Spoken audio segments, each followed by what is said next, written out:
Laïque. La parole est à Monsieur Stéphane Saint-André.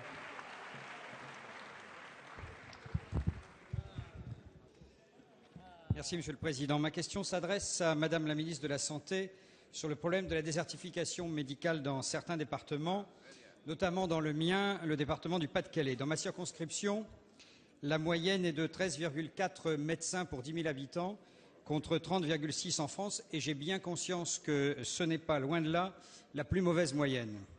Très nombreux sont les médecins généralistes ou spécialistes qui ne prennent plus de nouveaux patients. La seule possibilité d'obtenir un rendez-vous médical assez rapidement est de recourir aux praticiens qui facturent de très importants dépassements d'honoraires.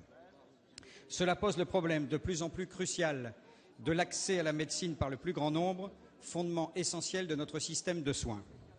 Cela me semble en outre inconciliable avec les nombreuses campagnes de prévention initiées ou aidées par le gouvernement dans certaines spécialités médicales comme la gynécologie ou l'ophtalmologie.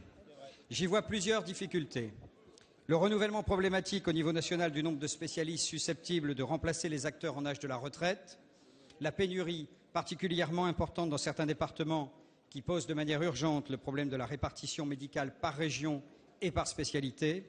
Dès lors, il devient urgent, à mon sens, d'étudier deux points déjà envisagés, comme la mise en œuvre de mesures incitatives fortes pour qu'un plus grand nombre de jeunes diplômés consacrent leurs premières années d'activité en remplacement dans les secteurs en pénurie, ou encore de prendre exemple sur les pharmacies en proposant des quotas par seuil de population.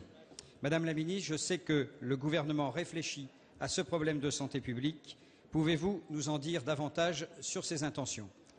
Merci. La parole est à Madame la ministre déléguée chargée des personnes âgées et de l'autonomie, Michèle Delaunay. Monsieur le Président, Monsieur le député Saint-André, je vous prie tout d'abord de bien vouloir excuser Madame Touraine, actuellement retenue au Sénat pour l'examen du projet de loi bisphénol. Monsieur le député, nous partageons malheureusement votre constat. Le gouvernement précédent nous a laissé une situation très difficile d'accès aux soins, tant en zone rurale que dans un certain nombre de zones urbaines. Plus de 7% de nos concitoyens habitent dans des zones dont la densité médicale est très préoccupante, soit 2 millions de personnes de plus qu'il y a 5 ans. Ce processus de désertification médicale doit être enrayé.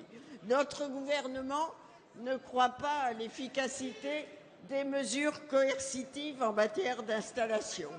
En revanche, nous travaillons à des mesures incitatives de moyen terme, formation initiale, renforcement du nombre des stages chez les praticiens de ville dès cet automne, conditions d'exercice, travail en équipe et en réseau.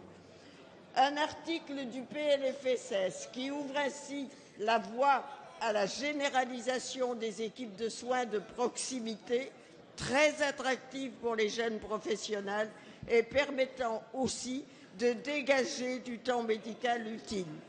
Il permettra à ces équipes de fixer les professionnels sur tous les territoires, y compris les plus difficiles. Sur des mesures à court terme, pour amener très rapidement, grâce à des dispositifs innovants, des ressources médicales sur les territoires en difficulté. Le PLFSS permettra ainsi de recruter 200 praticiens territoriaux de médecine générale dès 2013. Vous le voyez, le PLFSS illustre notre volonté et va dans la bonne